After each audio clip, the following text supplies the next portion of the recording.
എന്തുവാ ഡോക്ടർ സാറേ പതിവില്ലാത്ത ഒരു ചിരിയൊക്കെ കാണുന്നല്ലോ. ഓ, ഞാൻ നമ്മുടെ പാച്ചുവിൻ്റെ കാര്യം ആലോചിക്കുമായിരുന്നു. അതെന്തുവാ? കഴിഞ്ഞ ദിവസം പഠിക്കാൻ പറഞ്ഞു, ടി വി കണ്ടുകൊണ്ടിരിക്കുക. അന്നേരം പഠിക്കാൻ പറഞ്ഞപ്പോഴത്തെ കൊണ്ട പറയണം അമ്മയ്ക്ക് ഒരു നാർസിസ്റ്റിക് പേഴ്സണാലിറ്റി ആണെന്ന്. ആഹാ, കൊള്ളാമല്ലോ. അത് അവനോട് ഞാൻ ചോദിച്ചു എന്തുവാ നാർസിസ്റ്റിക് പേഴ്സണാലിറ്റി എന്ന് ചോദിച്ചിട്ട് അവനതറിയത്തില്ല. അവൻ്റെ ക്ലാസ്സിൽ ഏതോ ഒരു കൊച്ചു പറഞ്ഞു. അപ്പോൾ അത് എടുത്താൽ പോകാത്തൊരു വാക്കായതുകൊണ്ട് അത് എൻ്റെ നേരെ അത് പ്രയോഗിക്കാമെന്നാണ് വിചാരിച്ചെന്ന്. ഈ നാർസിസ്റ്റിക് പേഴ്സണാലിറ്റി എന്താണെന്ന് അറിയാമോ? ഇല്ല, അറിയത്തില്ല. അതെന്ന് പറഞ്ഞാൽ പൊതുവെ എല്ലാവരും പറയുന്നൊരു വാക്കാണ് ഇപ്പോൾ എല്ലാവരുടെ നാർസിസ്റ്റിക് പേഴ്സണാലിറ്റി എന്ന് പറയുന്നത്. എത്ര പേർക്ക് അറിയാമെന്നുള്ളത് എനിക്കും അറിയത്തില്ല. അതെന്ന് വെച്ചാൽ അതിനെന്ന് പറഞ്ഞാൽ ആദ്യമേ ഒരു 7 പോയിൻ്റാണ് മെയിൻലി ഈ നാർസിസ്റ്റിക് പേഴ്സണാലിറ്റി ഉള്ളവർ കാണിക്കുന്നത്. അതായത് സുപ്പീരിയോറിറ്റി, താനാണ് ഏറ്റവും വലുത്, ഞാൻ, എൻ്റേത്, എനിക്ക്, ഇങ്ങനൊരു ഭാവമുള്ളതാണ്. പണ്ടത്തെ ഒരു മലയാളം പാട്ടില്ലേ, ഞാൻ എന്ന ഭാവങ്ങളെ, ആ പാട്ടിൻ്റെ കൂട്ട് തന്നെ ഞാനാണെന്നൊരു ഭാവമുണ്ട്. രണ്ടാമത്തേന്ന് പറഞ്ഞാൽ അയാൾ എവിടെ പോയി നിന്നാലും സെൻറ്റർ ഓഫ് അട്രാക്ഷൻ, അതായത് എല്ലാവരും അയാളെ ശ്രദ്ധിച്ചിരിക്കണം. ഇപ്പോൾ ഒരു ഫംഗ്ഷന് പോവാണ്, അല്ലെങ്കിൽ ഒരു ഗ്രൂപ്പിലാണ്, അല്ലെങ്കിൽ എവിടെയാവട്ടെ അയാളെ എല്ലാവരും ശ്രദ്ധിച്ചിരിക്കണം അയാൾക്ക് മസ്റ്റാണ്. കാര്യം അയാളത് ശ്രദ്ധിക്കാൻ വേണ്ടിയിട്ട് അയാൾ എന്തും ചെയ്യും, എന്ത് കോമാളിത്തരം വേണമെങ്കിലും കാണിക്കും. ചിലപ്പം അടിയോ വഴക്കോ എന്തോ വേണമെങ്കിലും അയാൾ ഉണ്ടാക്കും.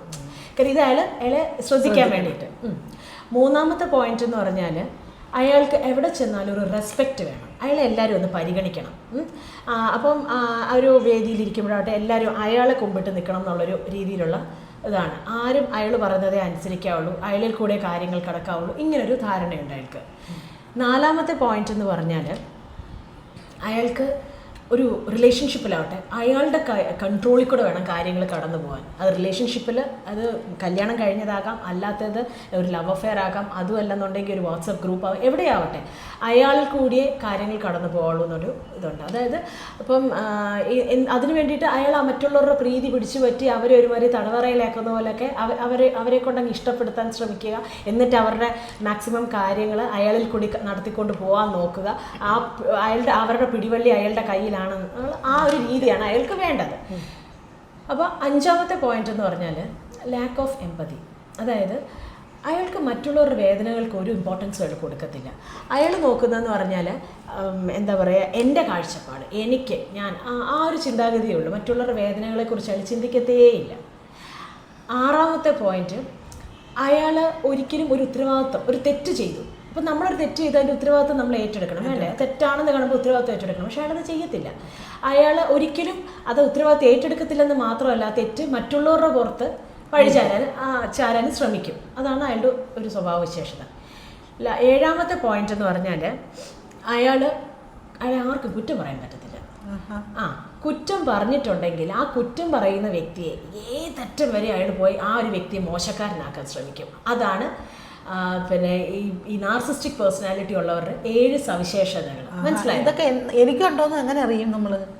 ഇയാളൊരു നാർസിസ്റ്റിക് പേഴ്സണാലിറ്റി അല്ലേ?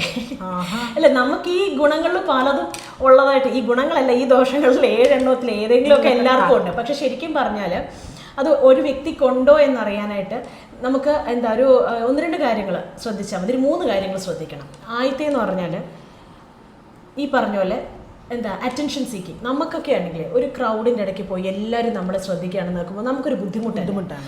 പക്ഷെ ഇവർക്ക് അങ്ങനെയല്ല, അത് അവർ എൻജോയ് ചെയ്യും. ഞാൻ പറഞ്ഞില്ല, അവർ എന്ത് ചെയ്യാനായിട്ട് ഏതറ്റം വരെയും പോയി ഈ അട്രാക്ഷൻ ഇത് ചെയ്യാനായിട്ടെന്ന്, കോൺസെൻട്രേഷൻ കിട്ടാനായിട്ട് എന്തറ്റം വരെയും പോകുമെന്ന് പറഞ്ഞില്ലേ, അതൊരു ഇതാണ്. രണ്ടാമത്തേന്ന് പറഞ്ഞാൽ ഞാൻ പറഞ്ഞില്ല, മറ്റുള്ളവരുടെ കാഴ്ചപ്പാടിൽ നിന്ന് ചിന്തിക്കത്തേയില്ല. ഞാനെന്ന ആ ഒരു ഭാവവും എല്ലാം വെച്ചിട്ട് അയാളുടെ സന്തോഷം, ഒരുതരം സെൽഫിഷ് നേച്ചർ, അതാണ് രണ്ടാമത്തേത്. മൂന്നാമത്തേതെന്ന് പറഞ്ഞാൽ അയാൾക്ക് ഞാൻ പറഞ്ഞില്ലേ, മാപ്പ് എന്ന് പറയുന്ന അയാളുടെ ഡിക്ഷണറിയിലില്ല. അയാളെ കുറ്റം പറയാൻ അയാൾ സമ്മതിക്കത്തില്ല. അതുകൊണ്ട് തന്നെ അയാളുടെ ഡിക്ഷണറി മാപ്പെന്ന് പറയുന്നൊരു വാക്കുമില്ല. അപ്പോൾ നമുക്കൊക്കെ തെറ്റ് ചെയ്താൽ നമ്മൾ മാപ്പ് പറയും, ഇല്ലേ? പക്ഷെ ആ ഒരു വ്യക്തി അത് ചെയ്യത്തില്ല.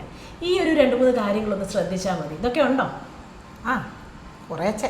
അപ്പോൾ പിന്നെ ഇയാൾ നാർസിസ്റ്റിക് പേഴ്സണാലിറ്റിയാണ്. നമ്മുടെ മലയാള സിനിമയിൽ ഒരു നാർസിസ്റ്റിക് പേഴ്സണാലിറ്റി, ഒരു സിനിമ, ഒരു കഥാപാത്രമുണ്ട്. ആരാന്നറിയോ? കുമ്പളങ്ങി നൈറ്റ്സ് കണ്ടിട്ടുണ്ടോ?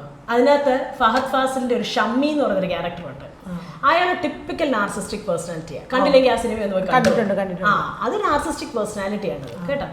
അപ്പോൾ ഇപ്പം മനസ്സിലായോ നാർസിസ്റ്റിക് പേഴ്സണാലിറ്റി എന്താ? മനസ്സിലായി. ഓക്കെ.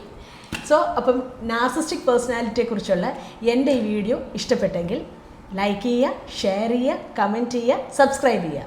എൻ്റെ വീഡിയോ ചാനലിൻ്റെ പേര് ഡോക്ടർ മഞ്ജു പത്മകുമാർ. നന്ദി.